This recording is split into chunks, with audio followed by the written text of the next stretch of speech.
The Book of Veriths, Chapter 1, A Tale of a Peculiar People. In the latter days of the world, a small and peculiar confederation of nations was confronted with an existential threat, both from the outside and from the inside. As foretold in the prophecies of old, dire times ensued. This is the tale of the Veriths, a green-colored collective of men with a common ancestor, Verith. This man begat 12 sons, who all became the patriarchs of each tribe of Verithia: Reb, Nurdim, Althock, Wilsith, Gabed, Crobsom, Frego, Navisgo, Twixten, Ceothik, and Tilcob.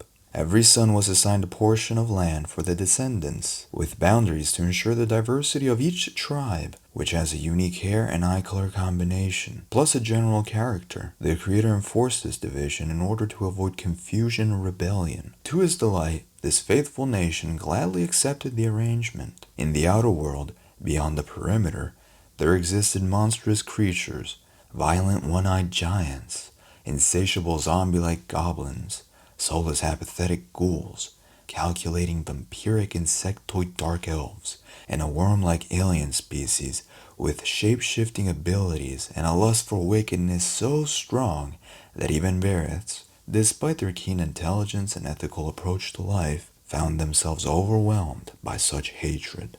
Together, the Verith nations constitute a bigger family, big, yet small in the grand scheme of things. A holy minority without external allies, forced to rely on each other and fight for its survival in a dark, big, scary world. The gathering of the Veriths into Verithia resembled a miraculous tale more than history. All Veriths held a deep-rooted belief that once upon a time, their ancestors lived on a huge and mysterious continent inhabited by gangs of giant cyclops, hordes of pesky little zombie-like goblin trolls, elvish witchcraft practitioners, and all sorts of peculiar animals and plants. Life was harsh, and every day was a struggle.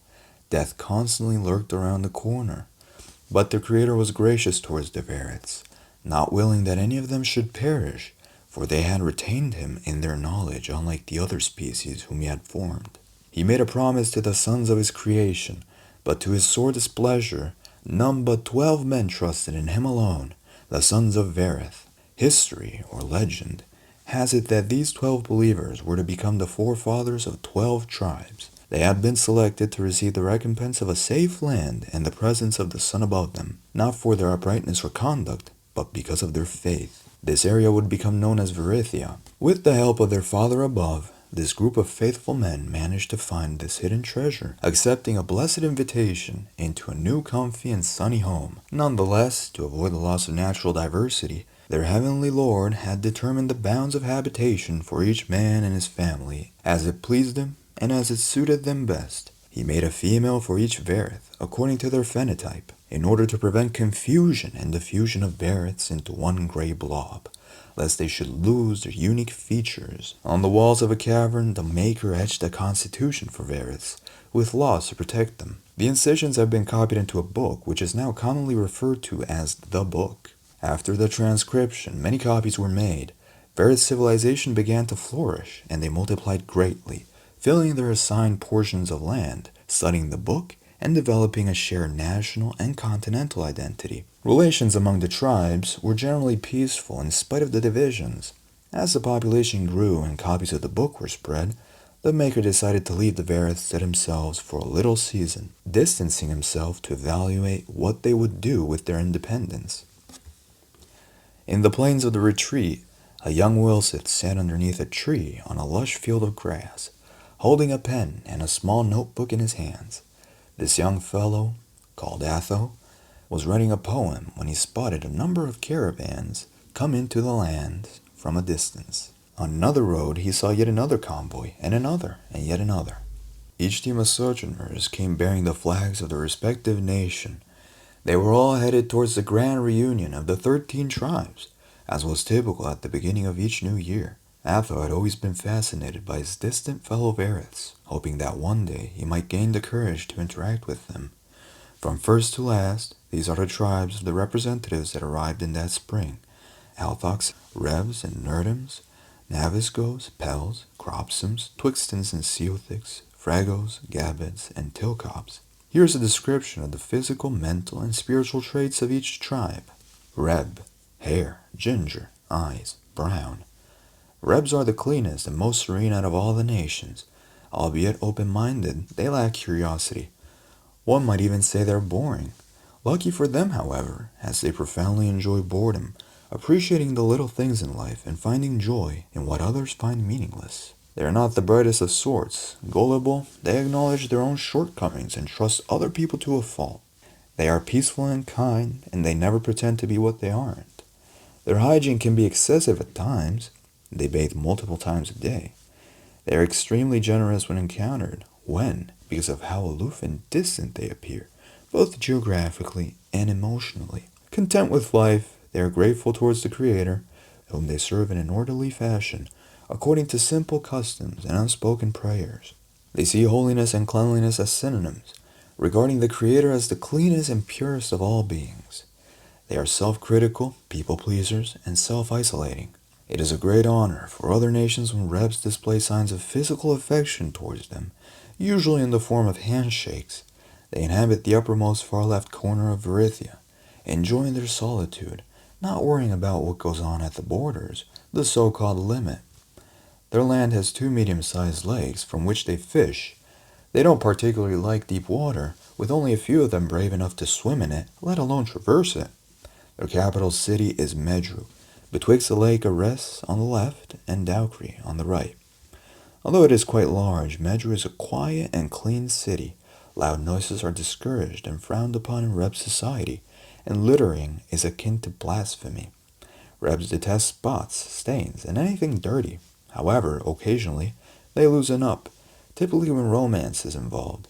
They are gentle and have a mysterious aura, as if they were pale ghosts vanishing into a fog, rather than material beings. They seldom interact with the other nations, but are fond of their neighbors. In particular, they admire the Nurdims, above all their courage when it comes to navigating tempestuous waves. These 2 nations have relied on each other extensively. Nurdim, hair blonde, eyes brown. Nurdims inhabit 2 islands, a bigger one and a smaller one. The former, Dronk, is home to the ones who enjoy land more than water, while the latter, Shesh Maria, is home to some of the bravest sailors of Verithia. Nurdims are a likable bunch, despite their introversion and stubbornness. They are tiny, but let not their appearance fool you, for they possess a big heart and a big brain. They never shy away from challenges, facing them head-on, without any tolerance whatsoever for procrastination. Since they are so handy and practical, their above neighbors often reach out to them for help.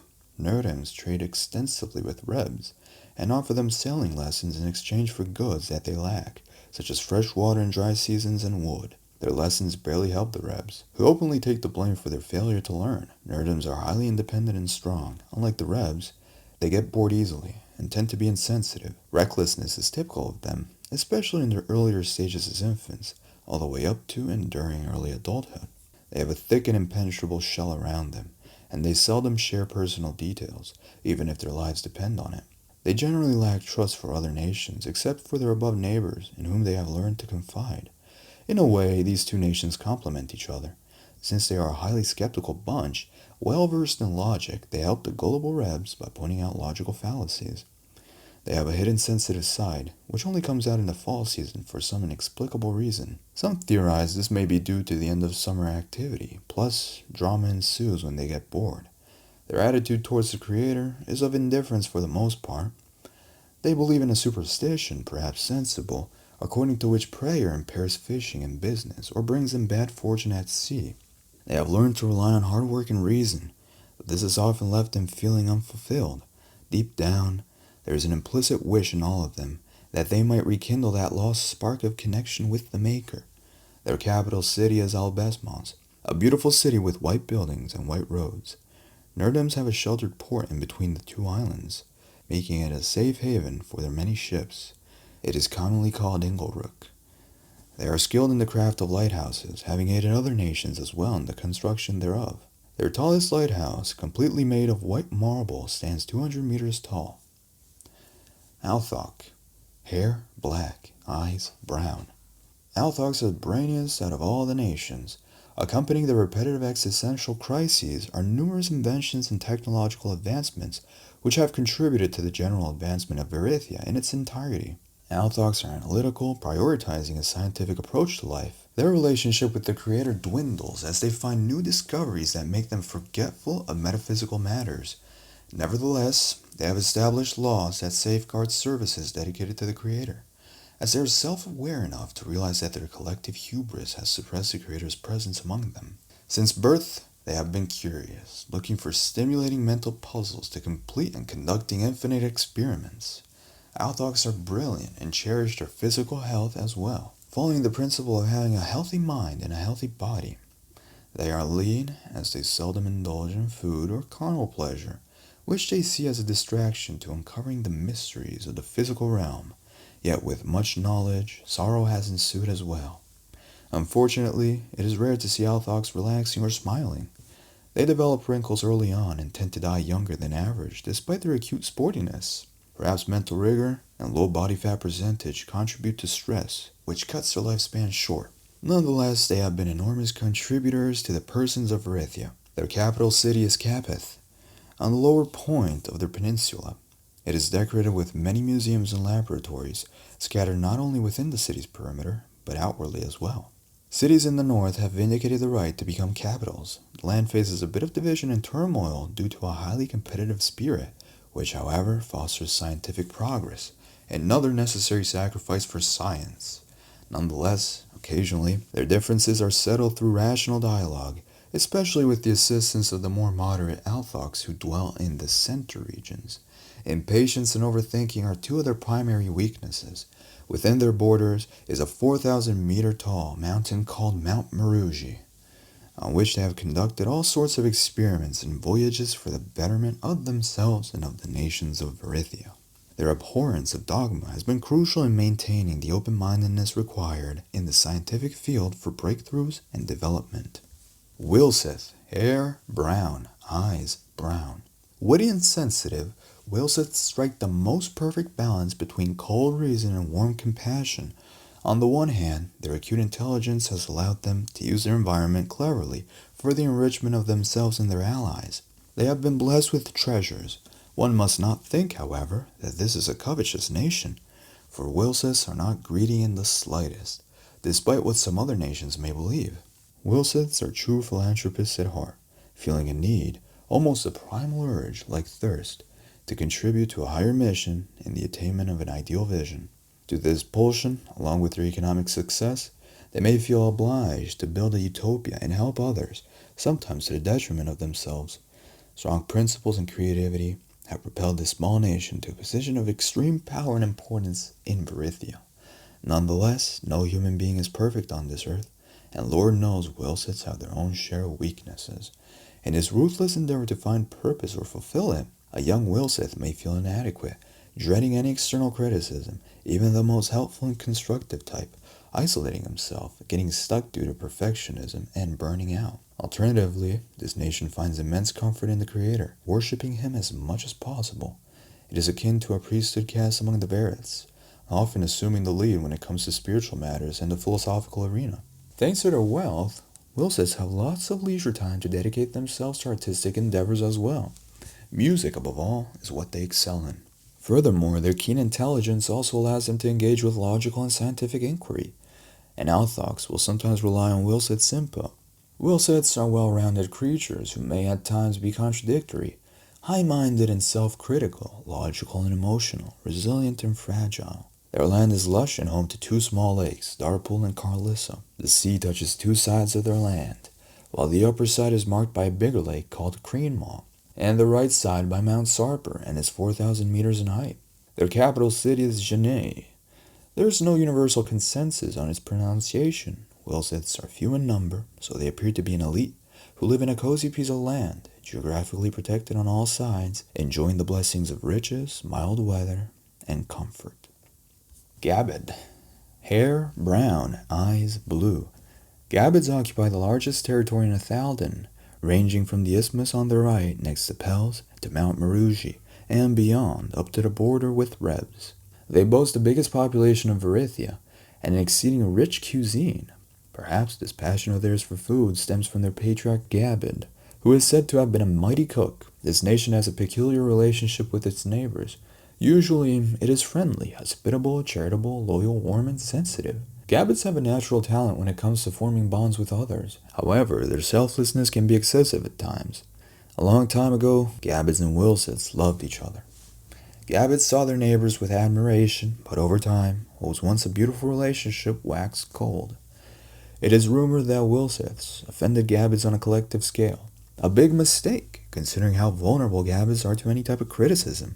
Gabeds still feel this hurt, although they cannot pinpoint the exact cause thereof. To this day, Wilsiths are not aware of how they caused such hurt, perhaps by pressuring Gabeds to adopt a different lifestyle. In spite of any possible honorable intentions behind their motives, it would not be the first time the preachy nature of Wilsiths bothered someone. Gabeds have 3 lakes within their boundaries. From left to right, they are called Mayon, Garbo, and Betest. In between the first 2, we find their capital, Gabed, an idyllic town that smells delicious. Gabeds are generally appreciated for their friendliness, making their land an ideal destination for tourists and sojourners. They enjoy life and are the best entertainers of the whole realm. Music, theater, sporting events, circuses, restoration, and amusement parks are areas they dominate in effortlessly. Given the huge population of Gabeds, they have built several big metropolises, which all share an atmosphere of festivity and celebration. Fireworks and fairs are not uncommon in these lands. Gabeds aren't the most physically fit stock, but they are diligent and responsible workers. Despite the fact they like to participate in social gatherings and indulge in tasty food, they are able to focus on practical daily tasks, striking a balance between leisure and labor. Perhaps one day, they may forgive Wilsiths. In their heart of hearts, they would like things to be how they used to be. They usually forget about the Creator throughout the day, but say grace together at every meal, 7 times a day. Pale, hair black, eyes blue. Fiercely cold, tougher than leather, more impassive than rocks, Pels live on 2 extremes, depressions and mountains. This nation has a unique tolerance towards colder climates, while it struggles immensely in warm temperatures. Pels descend from Pel, an emotionless man with coal-colored hair and icy blue eyes who cared little for warmth and affection. Pels have retained much of Pel's character, as the latter's legacy lives on internally within their blood and phenotypically in their outward appearance, expressions, and mannerisms. The Pel motto is work or die. Unsurprisingly, unemployment rates among them are the lowest in Verithia. Besides work ethic, Pels value tradition, order, and warfare. Their soldier-like spirit is manifested in their impeccable organizational skills and strong will, both in day-to-day life and combat. Brutally honest, long-suffering, and loyal, they are of incredible value to Verithia. They defended at Limit's Limit, a small and straight piece of land that is flat enough for invaders to cross. This area has not seen movement in a while, and Veriths feel at ease knowing that Pels are always vigilant, sober, and above all, dedicated to the defense of their kin and allies. In the past, Pels have quenched the spread of Gromers, a robust, violent, and stupid one-eyed species that resides beyond the natural and impenetrable perimeter of the 8,000-meter tall Fractish mountain range, stemming from the Tilcobs on the left to Limit's Limit in the land of Pels. From outside, none have ever successfully climbed over these mountains, so Pels have been entrusted with the crucial duty of safeguarding the only feasible land-based entrance into Althock and Ogame. Luckily for Veriths, Pels are more than up for this task. In addition to their difficulty expressing emotions and relaxing, Pels also struggle to deal with change. They're inflexible and stubborn in their ways, and have gotten so used to focusing on border patrolling that they have lost touch with other elements of life. They can strike others as dogmatic, rigid, and judgmental. Their relationship with the Creator is limited to ritualistic traditions rather than personal adoration for Him. Their next-door neighbors, Gabeds, Crobsoms, and Fregos, feel intimidated by their stoic aura and don't understand their extreme temperance. Pels secretly crave respect from others and mostly take pride in their role as guardians, in light of the fact that the general perception of them is positive. Crobsom, hair blonde, eyes blue. The most cheerful and energetic of the Veriths, Crobsoms are thrill seekers and adrenaline junkies. The combination of their youthful spirit and tons of free time propels them to seek adventure and sensorial experiences. They live in between 3 bodies of water, the Asboth Sea above, the Axon Gulf below, and the Albongo Lake on the right. Impulsive and defiant, sociable and bold, Crobsoms live loud lives filled with adrenaline and colorful moments. Perhaps unaware, they embrace the concept of YOLO, flavoring material life and its tangible aspects. For this reason, they may appear superficial in their mindset, and their lack of consideration for others' feelings or for the deeper questions in life is unsettling for some of the more contemplative and passive Veriths. Yet even these latter ones secretly admire the boldness of Crobsoms, and their ability to have fun in all conditions, amusing themselves and others in all sorts of crazy stunts and dangerous adventures. Loyalty comes natural to them, along with impulsivity. They live in the moment, exhibiting bravery, humor, charisma, leadership qualities, and sometimes even self-destruction. Their temper is short, and at times, for the sake of non-compliance, they tend to be extreme in their rebelliousness, bringing many problems upon themselves and their associates. Crobsoms live in conditions of apparent poverty despite being active and resourceful. Swampy areas are the dominant biomes in this people's living space. Their clothes resemble dirty rags, but it doesn't matter to them, since, as they say, they'd get dirty anyways, so why bother? They spend most of their time outdoors, playing in the mud, salty water, algae-ridden ponds, and dusty dirt. Factors such as poor work ethic, propensity for petty criminality, and adrenaline quest make them irresponsible workers. The opposite of Pels in terms of employment rates, albeit Crobsoms are definitely not lazy or sedentary. For example, they introduce an activity where they stand on boards of wood and glide on sea waves. They practice this peculiar sport for hours a day and call it waving. Brutish, vulgar, uncouth, and dirty, yet they still receive love and admiration from their closest neighbors. Crobsoms are solar creatures with bright, sunny hair and bubbly eyes. Even though they don't communicate with the Creator much, they still exhibit high levels of faith, not worrying about the future, hopeful that things will work out. Frego. Hair, ginger, eyes, blue. Frego's probably lived the saddest life out of all the Veriths. Reluctant to change, this kind easily gets stuck into situations, no matter how dire they are. None of the other tribes was willing to colonize this inhospitable area, but Fregos are built different, and this is their biggest regret. The most popular Frego stereotype is that they mine all day in spooky caves. This is indeed the case. Fregos spend half their days drilling holes and digging tunnels in the Fractish mountain. They have learned to dwell in these caves, hunting for precious metals and natural resources.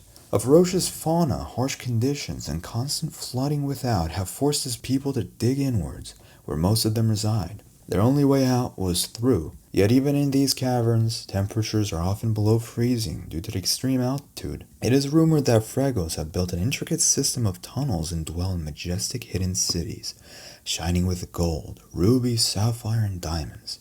Again, this rumor is also indeed true. Yet despite this mysterious legend of secret treasures, Fregos don't value material wealth all that much.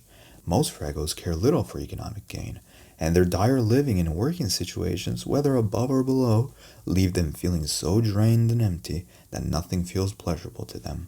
Indifference, apathy, and despair have contributed to their pathetic existence. Fregos are disciplined and hard-working, but these workaholic traits serve to distract them from their utter misery. This area has crushed their once-held enthusiasm, and they feel trapped. In a way, caving in inside of the mountain is an evident manifestation of them burying their emotions deep. Fregos are overly humble, with non-existent self-esteem. Their watery eyes appear dull and on the verge of becoming soulless. They repress their feelings, but can't help but feel as if the Maker has cursed them, if not outright doomed them. The only shred of light observable among them is their camaraderie. Supportive, altruistic, and reliable, in spite of the perceived curses, they bless each other. Freego. Hair ginger, eyes blue. On the other hand, Fregos, unlike their gloomy cave-dwelling twin tribe on the right, live happily outside of the mines, with mud on their boots and hope in their hearts. They reside in a marshy zone next to two large bodies of water, the Sea of Albongo and Lake Gref, a frog and crocodilian-infested pond. Indeed, the land of Fregos has an abundance of amphibians and reptiles. Some notable Frego towns in the vicinity are Kenfry, Dolbach, Slowfree, and Mangerfall, among others. Like the neighboring Fregos, they're also blue-eyed gingers, but their skin is tanner and their hair is fairer, given the greater exposure to sunlight and lesser amount of iron inside. While their mountainous counterparts are rather sad, hopeless, and introverted, the latter are warm, outgoing, and optimistic. Nonetheless, the weather around Gref is almost always dreary. In fact, Freego land experiences frequent rainfalls due to water evaporation on one side and the cold winds of the mountains on the other. Thick gray fogs, warm temperatures, and perpetual buckets of water from above attempt to make their lives miserable, yet this peculiar nation has adapted to these circumstances, thriving despite the bleak life bestowed upon them at birth. Imagine how well they do in other scenarios. Navisgo. Hair, ginger, eyes, green. Charisma comes naturally to Navisgos. Merchants at sea and salesmen on land, they thrive thanks to their navigational skills and quick wits. This tribe has learned the fine art of persuasion and marketing, taking advantage of its natural extroverted inclination and keen intelligence.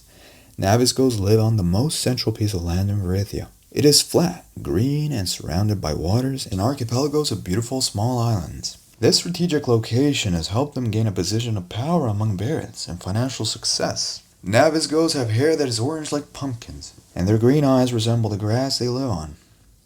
Besides boats and beaches, this group of people enjoy intellectual endeavors, delving into deeper questions and thriving in debates with a fiery passion that can burn. In fact, sometimes they get carried away in their confrontations, hurting the feelings of others. Discussions turn into debates, and with much knowledge, love is cast aside for ego and dominance. Nevertheless, Navisgos are capable of making amends, albeit with some difficulties, given their arrogant aura. But deep down, this may stem from a deep-rooted insecurity. Navisgos, in spite of their superiority complex, are secretly very compassionate towards their neighbors, and they love Verithia. They feel blessed by the Creator for having given them such a pivotal role. Although apparently insensitive, they are deeply concerned with the well-being of Verithia and its citizens. Thanks to their role in trade, they are like the arteries of a body that supply with the blood and oxygen required to survive and thrive. However, at times, their covetousness has been detrimental.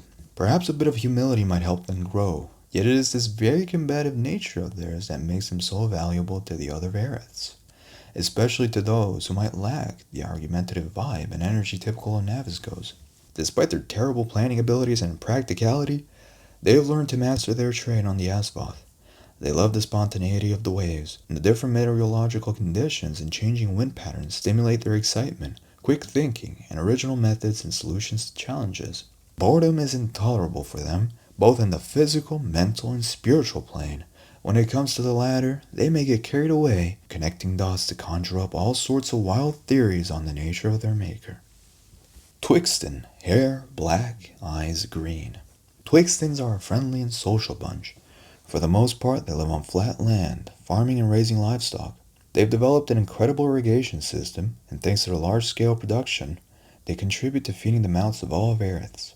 Like Fregos, however, they have their share of bad weather.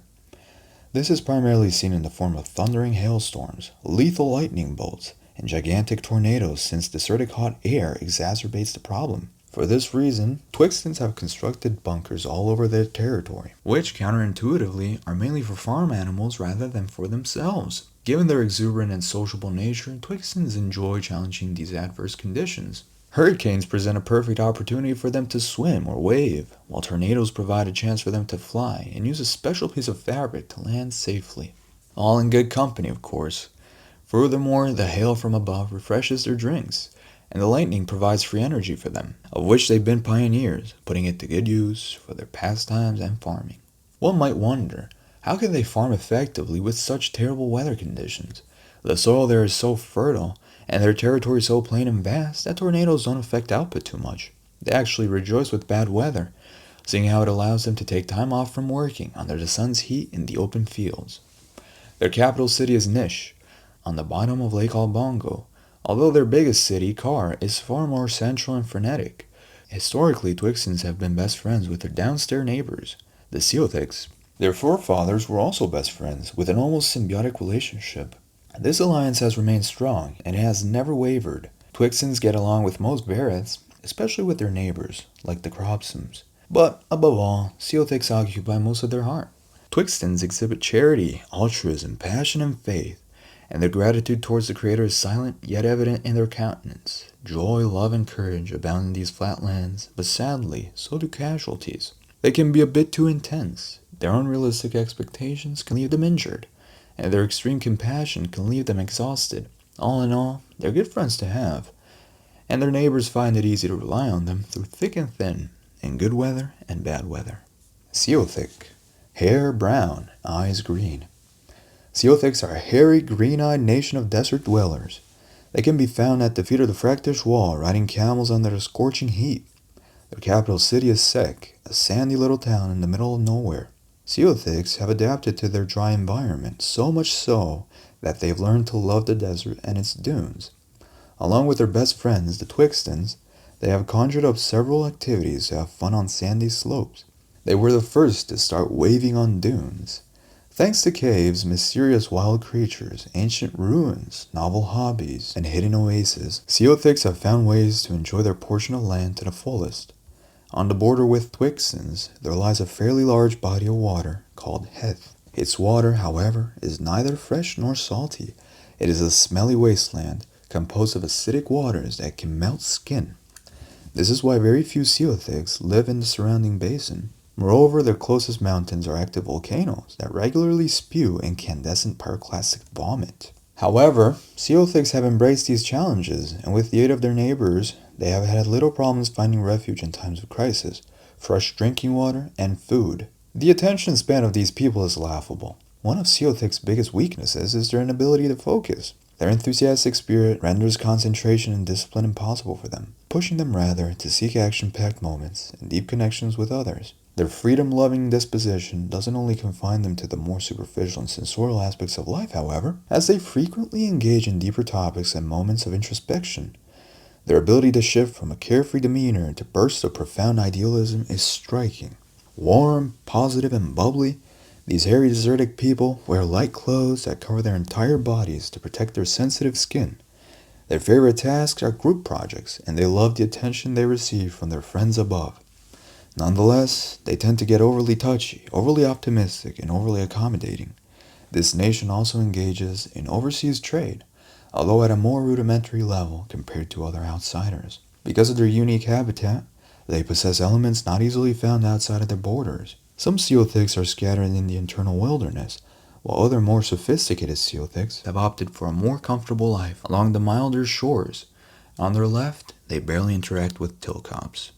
Tilcob, hair blonde, eyes green. Tilcobs are by far the most distant and mysterious tribe of Veriths, hiding out in a corner of Ogame. One might justly wonder what these people are up to. The suspicion towards Tilcobs is reciprocal, though, since they also exhibit it against others. Tilcobs lead extremely private lives. They're more secretive than spies, and they show no interest in interacting with other nations. The only occasion to deal with them is when business is involved. Other than trade, no amount of friendliness will persuade this kind to warm up to others. An urban legend spread when a Nurdim vessel spotted a fleet of Tilcob ships exploring the waters beyond.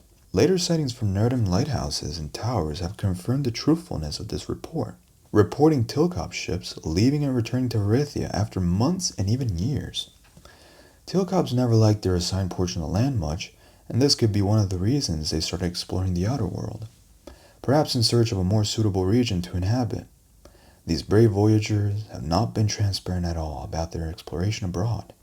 They have forsaken their very own kin in order to preserve this secret knowledge. Veriths have interacted with them at a distance or merely for pecuniary matters, so getting Tilcobs to spill the beans has been pretty much impossible. It is safe to assume that this cold nation has developed an intricate navigation web, and it might boast the best cartographers in the entire Verith area. However, given their secrecy, other nations have grown distrustful of Tilcobs, leaving them wondering if they are even true Veriths. And while it is true that Tilcobs are private, they're purely motivated by curiosity and a powerful thirst for knowledge. They are logical and skeptical, and prefer making their own discoveries without external help. Their extreme introversion has pushed them to isolate to an unhealthy degree, but it has also allowed them to master navigation, albeit at the cost of their neighbors' love, unfortunately. For example, Ceothiks are incapable of relating to modern-day Tilcobs. For them, interactions among themselves suffice, and popularity is not a big concern. Despite their coldness, maybe one day Tilcob's hard work could become profitable unto those who grew resentful of them. Indeed, while curious, original, rational, and independent, it is undeniable that they could work on their empathy. If they weren't so socially clueless, Verithia would have benefited from their existence long ago. Little did Veriths know, an exceeding menacing force was brewing beyond the limit in all directions. a cunning and spiteful species, threatened the 13 nations with enslavement and eternal darkness. A group so nefarious that most doubted such wickedness could exist. It was an astute threat that had existed since the creation of Verithia and its surrounding continents. Parasitical worms, subtle serpents, strange aliens, cold reptiles, a plague ready to devour. Many were the names given to these creatures of old. Their ultimate goal? World domination. Having conquered Gromers, Nabblers, Zingies, and Enchos, Veriths were the last in line. It was up to this virtuous and secluded confederation to stand in the face of such evil.